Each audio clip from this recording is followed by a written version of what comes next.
Գյուրջան Կասկադ, հասանելի բնակարաններ 65 ամիս մարման ժամկետով։ Այսօր ազգային ժողովում քաղաքացիների ընդունության շրջանակներում հանդիպում է նախատեսված պետաիրավական հարցերի մշտական հանձնաժողովի հետ։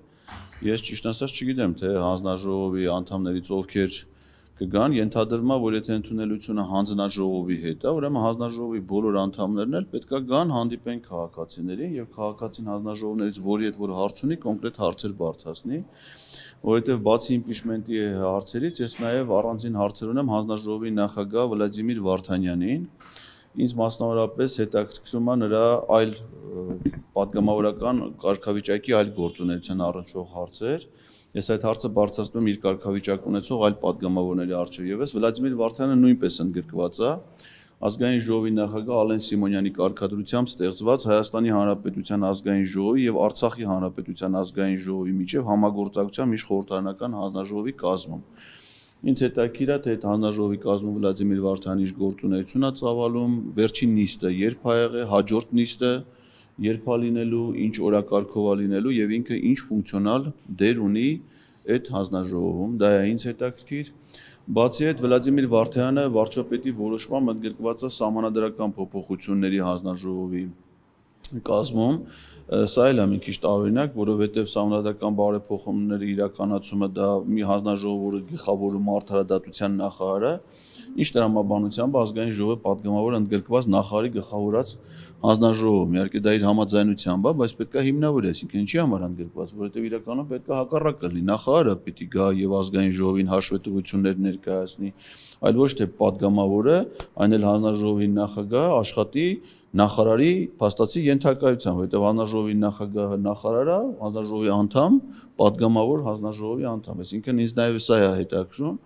նաեւ այդ գործընթացի համապատասխանությունը, որովհետեւ կառավարության գործունեության ծրագրով կառավարությունը չի նախատեսել, որ պետք է իրականացվեն սահմանադրության մեջ փոփոխություններ, առավել եւս նոր սահմանադրության ընդունում, ոչ մի խոսք չկա անկախության հռչակագրի դրույթներից հրաժարվելու մասին եւ ինձ հետաքրքիր է, թե ինչով է պայմանավորված, դա նաեւ չի եղել քաղաքացիական պայմանագիր կուսակցության նախընտրական ծրագրում, որով որ Վլադիմիր Վարդանյանն ընտրվել ազգային ժողովի պատգամավոր, ինձ հետաքրքիր է, թե հիմա ինչի է Վլադիմիր Վարդանյանը այլ խոստումներ տվել մեր ժողովրդին եւ հիմա իրականացնում է դրան հակառակ գործողություններ, այսինքն ինչի է փորձում խաբել մեր ժողովրդին։ Եվ նաեւ բնականաբար իմպիչմենտ, նաեւ իմ նամակների ճակատագիր ինձ հետաքրքիր է, թե ինչի պարոն Վարդանյանը եւ հանձնաժողովի մյուս այս հանձնաժողովի կազմից ես ճիշտ ասած ոչ մեկից պատասխան չեմ ստացել։ Շատ յուրահատուկ կազմ է իմիջիայլոց, նաեւ իմ երկու համակուրսեցիներն են այստեղ, Արփի Դավոյանը եւ Ալխազ Ղազարյանը, հուսամ որ իրանց էլ այսօր այստեղ կտեսնեմ, բայց ասեցին ճիշտ ասած ինձնից առաջ մի քաղաքացի կար, նոր զրուցում էինք իր հետ, ինքը ոնց որ տեղյակ էր, որ հանդիպանը ներկայացել է միայն Գեգամ Նազարյանը, ազգային ժողովի պատգամավոր, ես հուսով եմ, որ մյուս պատգամավորներն էլ կլինեն, իհարկե մենք Գեգամ Նազարյանի հետ էլ հարցեր ունենք քննարկելու հենց իմպիչմենտի գործընթացի հետ։ Որ հենց նա իմպիչմենտի գործընթացի մասին խոսելիս ասել էր, որ անգամ դրան չի միանա, քանի որ երկիրը կխարխլվի։ Դե մենք հիմա մի փոքր վարժություն կանենք պարոն Նազարյանի հետ, կառավարության գործունեության ծրագրի հետ կաշխատենք միասին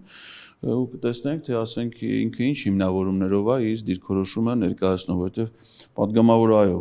կարող է ներկայացնել ցանկացած դիրքորոշում տեսակետ, ինքը ազատ է այդ հարցում, բայց կարծում եմ, որ ցանկացած տեսակետ պետք է լինի նաև բավարար խելամիտ եւ հիմնավոր եւ պատճառաբանված մեր քաղաքացիների համար։ Ազգային մոտից ձեզ ինչ է փոխվել այս ընթացքում, որովհետեւ տեսնում ենք, որ այդպիսի հակասական հայտարարություններ բարբերաբար անում է։ Հիշեցնենք Գեգամ Նազարյանը նաև 44 օրյա պատերազմում հերոսացած զինվորի հայր է։ Չասենք էլի, որովհետեւ նրա մինչեւ հիմիկվա հայտարարությունները եւ այնպես են նվաստացնում իր զավակի վաստակը, հերոսությունը, սխրանքները, որ ուղղակի կապել նրան այդ սոցիալական կապով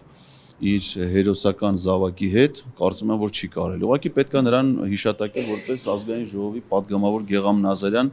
այլևս չհիշելով, որ նա զոհված զինծառայողի հայր է։